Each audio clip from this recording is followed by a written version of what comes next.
Assalamualaikum warahmatullahi wabarakatuh. Alhamdulillah.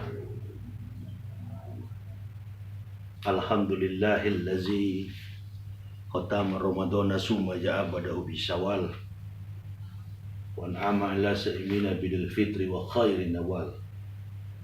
Ashhadu an la ilaha illallah muhawilul hawli wal ahwal. Wa ashhadu anna sayyidana Muhammadan abduhu wa rasuluhu allazi bayyana al-Qur'an biabsail wal aqwal. Fatubali sa'imina a'idina fa'izina bi khairil biwal. Amma ba'd. Fa ya ibadallah ittaqullah haqqa tuqatih wa la tamutunna illa wa antum muslimun. Wa qala Allah ta'ala fil kitabil azizil karim. A'udzu billahi minasy syaithanir rajim. Bismillahirrahmanirrahim. Ma'asaba min musibatin illa bi'idnillah wa may yu'min billahi yahdi qalbu wallahu bikulli syai'in alim. Ma'asyiral muslimin wal muslimat rahimakumullah dimanapun saudara-saudaraku berada. Puja dan puji syukur marilah kita panjatkan kehadirat Allah Subhanahu wa taala. Selawat dan taslim tak henti-hentinya kita haturkan keharibaan Nabiullah baginda Rasulullah Muhammad sallallahu alaihi wasallam. Pada kesempatan yang sangat berbahagia ini, setelah kita melalui sebulan lamanya menunaikan saum Ramadan, kita berpuasa di bulan Ramadan, di mana kita menghormati diturunkannya firman Allah Subhanahu wa taala. Kedaulatan jiwa kita, segala aspek pikiran kita, bahkan konsep keimanan yang telah diberikan oleh Allah Subhanahu wa taala di dalam setiap pribadi kita, sehingga kita digolongkan sebagai orang-orang yang beriman, kaum mukmin. Maka kita terpanggil untuk menghormati diturunkannya ayat-ayat suci Al-Quran. Syahrul Ramadan allazi unsila fihil Quran hudal linnasi wa bainati minal huda wal furqan. Allah Subhanahu wa taala berfirman begitu jelas terkait sifat daripada kewibawaan, kerahmatan daripada agama Islam. Diturunkannya ayat-ayat suci Al-Quranul Karim menunjukkan bahwa Islam itu merupakan rahmatan lil alamin. Agama yang bersifat rahmat bagi semesta alam, bahkan bersifat universal. Kitab suci Al-Quran diturunkan kepada seluruh umat manusia. Hudal linnasi wa bainati minal huda wal furqan. Sekaligus pembeda antara hak dan batil. Inilah kemudian kita terpanggil untuk menunaikan syahrul Ramadan, puasa di bulan Ramadan. Nabi SAW, al-jannatu mustaqatun ila arba'ati nafarin. Talil Quran, wa hafidil lisanu, mut'imul ji'ani, wa su'imina fi syahri Ramadan. Ada 4 golongan manusia yang dirindukan oleh surga. Yang pertama adalah mereka suka membaca Al-Quran, talil Quran. Yang kedua, wa hafidil lisanu, orang yang menjaga lisan kata-katanya. Yang ketiga, mut'imul ji'ani, orang yang memberikan orang miskin makanan, yang menjamu orang yang kelaparan. Dan yang keempat, orang yang berpuasa di bulan Ramadan. Kita tidak berambisi untuk masuk surga. Terkait dengan hadis yang disampaikan oleh baginda Rasulullah Muhammad sallallahu alaihi wasallam, surga yang akan merindukan kita. Al-jannatu mustaqatun ila arba'ati nafarin. Sehingga sifat ambisi tidak ada pada kita, karena surga yang merindukan kita. Dan Allah Subhanahu wa taala Maha tahu. Kalau kita seringkali hanya menduga, kita sekali hanya memprediksi, itulah kelemahan kita sebagai manusia. Maka tidak heran di tengah persoalan yang berkecamuk secara global, Allah Subhanahu wa Ta'ala menurunkan makhluknya yang bernama Corona sebagai ujian iman yang diberikan Allah secara khusus kepada orang mukmin dan secara global berlaku bagi dunia ini. Allah sengaja menakut-nakuti, Allah sengaja menurunkan murkahnya, musibahnya kepada umat manusia karena kesombongan dan kemunafikan manusia. Dia menganggap bahwa dia mampu dengan kemampuan intelektualnya, dengan kekayaan hartanya berlimpah-limpah. Dia lupa untuk beriman kepada Allah Subhanahu wa Ta'ala. Padahal di dalam Al-Quran begitu jelas, orang yang beruntung itu bukan karena dia memiliki jabatan yang tinggi. Orang yang beruntung itu bukan karena dia dari bangsawan. Orang yang beruntung itu bukan karena dia memiliki jabatan, kekuasaan, bahkan keturunan yang baik. Orang yang beruntung itu dikatakan oleh Allah Subhanahu wa Ta'ala, Rabbul Alamin, pencipta langit dan bumi. Qad aflahal man tazakka wa zakara rasma rabbih fasalla bal tusiruna al-hayatad dunya wal akhiratu khairu wa abqa. Orang yang beruntung itu adalah orang yang diberikan iman kepadanya. Inilah harta yang tidak bisa lekang dimakan usia. Harta paling berharga adalah konsep iman tauhid yang diberikan Allah Subhanahu wa Ta'ala di dalam jiwa kita. Inilah yang kita pupuk setiap saat. Bahkan kita tahu sendiri bahwa sebelum kita memasuki bulan suci Ramadan, di awal-awal, sejak kabar ketika kita dihebohkan, digemparkan dengan isu terkait dengan virus corona, dan kemudian sekarang ini adalah COVID-19. Kemampuan intelektual manusia terbatas ternyata. Itulah adanya manusia. Manusia terbatas oleh aspek ruang dan waktu. Segala kemampuan dirinya terbatas. Tetapi Allah Subhanahu wa Ta'ala tidak terbatas. Musibah yang Allah berikan berupa virus ini adalah untuk mengajak kita untuk lebih dekat kepada Allah Subhanahu wa Ta'ala. Pemerintah menganjurkan untuk kita dikarantinakan. Setiap individu, rumah tangga, kehidupan bermasyarakat, berbangsa dan bernegara. Kita melaksanakan lockdown. Kita melaksanakan karantina. Atau istilah orang modern, work from home. Kita bekerja dari rumah. Bahkan dalam pergaulan di masyarakat kita mengenal istilah physical distancing, social distancing. Physical distance, menjaga jarak tubuh, jarak fisik antara satu dengan yang lainnya. Kita berikhtiar, kita berusaha. Para ulama sudah memberikan dalil-dalil hadis. Bahkan ayat-ayat suci Al-Quran sudah disampaikan. Dan kita terkapar beberapa bulan, hampir 120 hari lamanya. Hampir 4 bulan. Keadaan kita begini-begini saja. Menunjukkan bahwa manusia itu terbatas. Kekuatan manusia itu terbatas. Tingkat berpikir, kejeniusan, keilmuan manusia terbatas oleh aspek ruang dan waktu. Allah Subhanahu wa Ta'ala tidak terbatas. Manusia tidak mampu, Allah Maha mampu.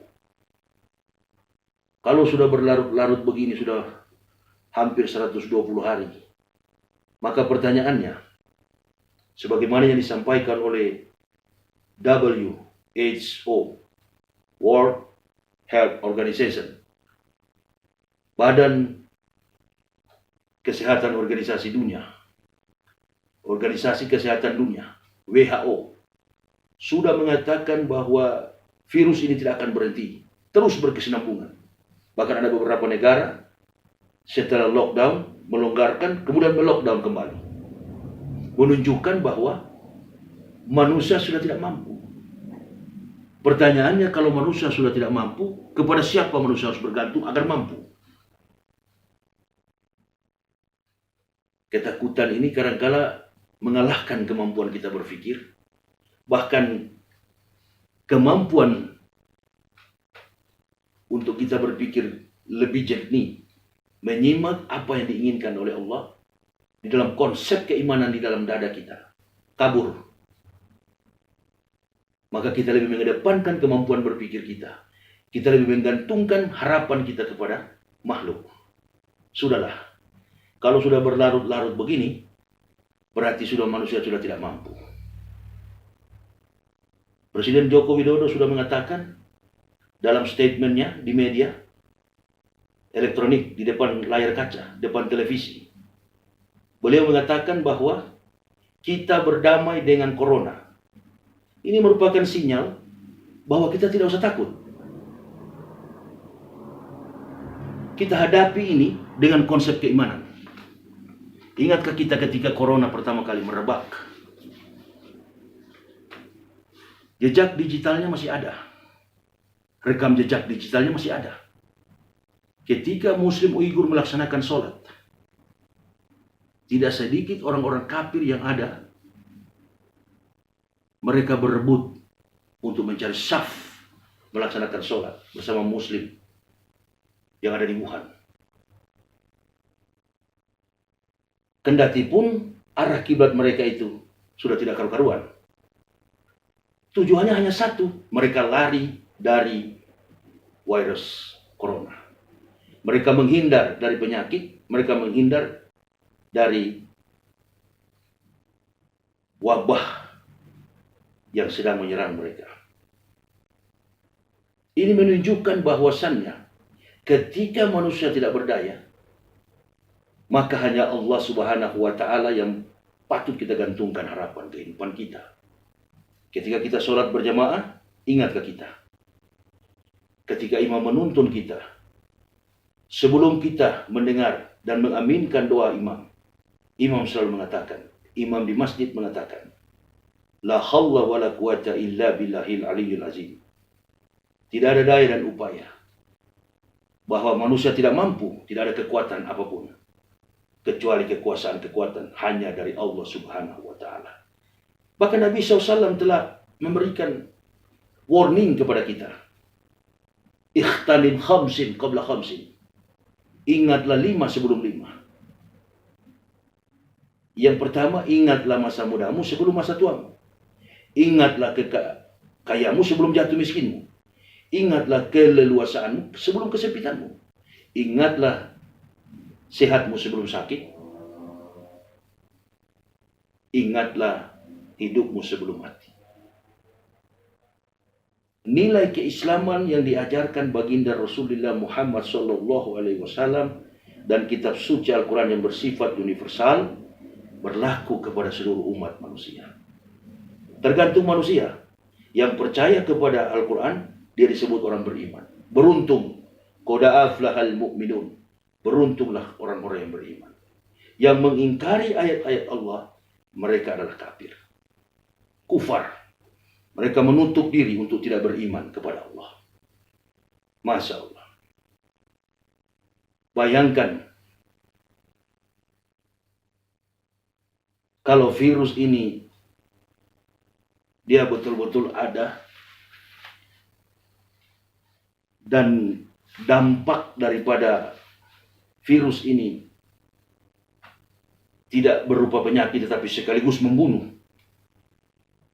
Tidak bisa saya bayangkan mungkin satu manusia pun tidak ada di jalan. Baik petugas keamanan, baik pegawai negeri, aparatur sipil negara, maupun pemerintah. Sedangkan tidak terlihat hanya berupa wujud dampaknya hanya berupa penyakit, sudah pada ketakutan. Nah, pelajaran penting yang perlu kita ambil, Allah Subhanahu wa Ta'ala, ma'asabah min musibatin illa bi'idnillah. Wa may yu'min billahi yahdi qalbu wallahu bikulli syai'in alim. Tidak ada musibah menimpa kepada seseorang kecuali dengan izin Allah. Barang siapa yang beriman kepada Allah, maka Allah akan memberikan pengetahuan ke dalam hatinya. Sesungguhnya Allah Maha mengetahui segala sesuatu. Serahkan kepada Allah kalau kita sudah tidak mampu. Tidak usah kita berlagak tahu, tidak usah kita berlagak mendahului keimanan. Konsekuensi hidup itu adalah mati. Kalau sudah saatnya, ma'asaba min musibatin illa bi'idnillah. Kalau Allah menghendaki musibah kepada seseorang, maka tidak ada satupun manusia makhluk yang bisa membendung. Bahkan jangankan musibah, mati pun. Wa ma kana li nafsin an tamuta illa bi'idnillah, kitabun muajjalah. Tidak ada yang bernyawa di dunia ini akan mengalami kematian. Illa biidnillah, kecuali dengan izin Allah, kitabah muajalah, sebagaimana waktu yang telah ditetapkan. Wa mayuri sawabat dunya nu'tihi minha, wa mayuri sawabal akhirati nu'tihi minha. Barang siapa menghendaki pahala dunia, niscaya kata Allah kami berikan. Barang siapa menghendaki pahala akhirat, niscaya kami berikan. Di ujung daripada ayat itu, wajanashi syakirin, kami balaskan kepada orang-orang yang bersyukur. Masya Allah. Betapa tenang jiwa ini ketika kita memahami kandungan isi daripada Al-Quran. Betapa tenang jiwa ini tidak akan takut kena penyakit dan bahkan kematian, karena kita tahu bahwa penyakit, musibah, bahkan kematian sudah ditentukan oleh Allah Subhanahu wa Ta'ala.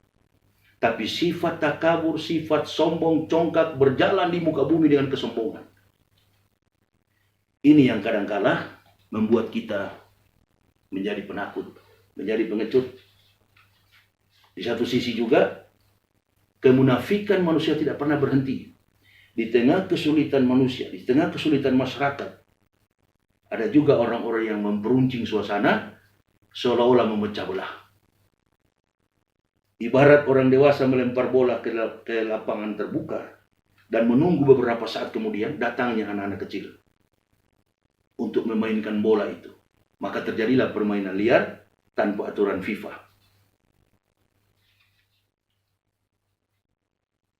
Anak yang berumur lebih dewasa, usianya lebih tinggi daripada anak-anak yang lain, dengan kekuatan fisiknya, badannya kuat, pahanya kuat, betisnya kuat, menendang bola. Dan kemudian bola itu kena kepada anak yang berusia paling muda.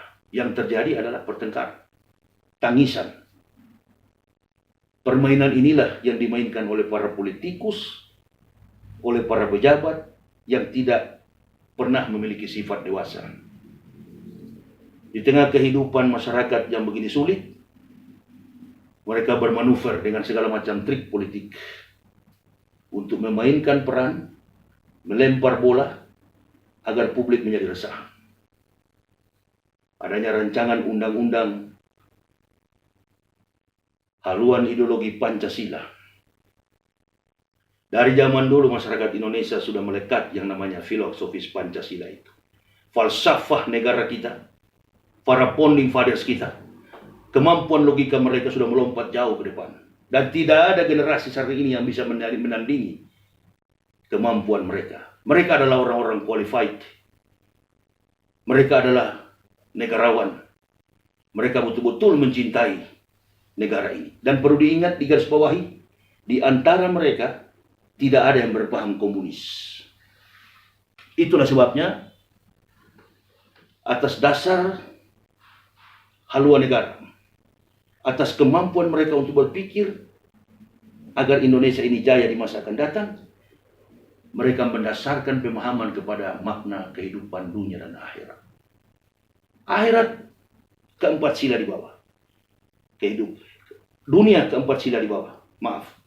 Akhirat itu adalah menempati ranking paling atas. Sila yang pertama, filosofis, ketuhanan yang Maha Esa. Maha Esa mengandung makna filosofis hidup, bahwasannya bersifat bersentuhan dengan iman tauhid. La ilaha illallah. Makna ketuhanan adalah menunjukkan penghormatan Islam terhadap agama-agama lain. Dan ini sudah didudukkan, sudah dibicarakan sekaligus diputuskan oleh para pendiri bangsa kita. Tidak ada generasi zaman ini yang mampu menandingi kemampuan intelektual mereka. Mereka orang-orang yang hebat. Mereka orang-orang yang sudah berpikir bagaimana Indonesia ke depan. Oleh dan sebab itu, sudahlah. Kalau kemampuan kita terbatas, nggak usah, nggak perlu. Karena Pancasila itu merupakan falsafah negara kita, dasar negara kita, sudah dijiwai dan bahkan bersifat implementatif. Bukan kajian mendasar tentang uraian daripada kebudayaan. Kebudayaan adalah salah satu sifat yang masuk dalam falsafah itu. Ketuhanan yang Maha Esa, kemanusiaan yang adil dan beradab, persatuan Indonesia, kerakyatan yang dipimpin oleh hikmat kebijaksanaan dalam permusyawaratan perwakilan. Ketika kita menempuh pendidikan formal, sekolah lanjutan, kita mendapatkan pelajaran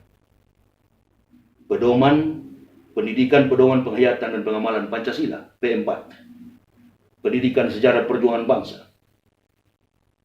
Kita menatap ke depan lebih jauh untuk melihat bagaimana pengorbanan founding fathers kita dari beberapa organisasi, dari beberapa lembaga agama, institusi agama yang ada di Indonesia. Dan Islam menempatkan para tokoh-tokoh yang memiliki kemampuan di atas rata-rata. Bahkan ada beberapa orang di antara mereka adalah seorang kiai. Salah seorang yang dari Manado, Maramis, suku saya. Ketuhanan yang Maha Esa, penghormatan Islam terhadap agama-agama lain. Maha Esa, tauhid. Ketuhanan berarti Islam menghormati agama-agama lain. Islam bukan agama teroris. Islam bukan agama yang keras. Islam adalah rahmatan lil alamin. Hanya orang munafik yang pura-pura Islam yang memusuhi agama Islam. Nah, oleh dan sebab itu, saya berpesan pada kesempatan ini, apabila corona ini, virus COVID-19 ini akan selesai, hanya satu, andalkan kekuatan iman kepada Allah, ikuti perkataan Presiden, berdamai dengan corona. Berdamai itu artinya nggak usah takut, maju kita, melangkah kita ke depan, nggak usah ada kepentingan mencari kesempatan dalam kesempitan di tengah kehidupan kesulitan umat masyarakat saat ini. Dan berhentilah memecah belah bangsa ini. Kita menatap ke depan lebih baik untuk melihat Indonesia dan terutama Islam tegak di masa yang akan datang. Sekali lagi, camkan baik-baik. Kalau ini dipaksakan, hati-hati. Umat Islam mayoritas di negara ini. Kami sebagai pendakwah telah mewakafkan diri untuk berjuang membela agama ini. Dan umat akan mengikuti apa yang kami katakan. Tapi kami tidak brutal. Kami mengajarkan jamaah untuk menghormati agama-agama lain. Kalau Islam menghormati agama lain, bukan berarti mengakui. Karena konsep ketuhanan Islam itu menghormati semua makhluk yang ada di dunia. Tapi tidak mengakui kemusyrikan, tidak mengakui kekafiran. Pengakuan Islam Tauhid sangat tegas. La ilaha illallah Muhammad Rasulullah. Inilah kesimpulan yang bisa saya berikan agar senantiasa menjadi pedoman dalam kehidupan kita. Jangan sekali-sekali mencari kesempatan dalam kesempitan. Jangan berbisnis di tengah penyakit ini. Jangan berbisnis di tengah corona ini. Jangan berbisnis di tengah COVID-19 ini. Jangan menakut-nakuti orang dengan penyakit. Ingat baik-baik, Allah Subhanahu wa Ta'ala Maha Kuat. Dia yang akan mengangkat penyakit ini. Jangan sampai pikiran kita mengalahkan keimanan kita, mengaburkan konsep tauhid kita. Mari kita serahkan kepada Allah.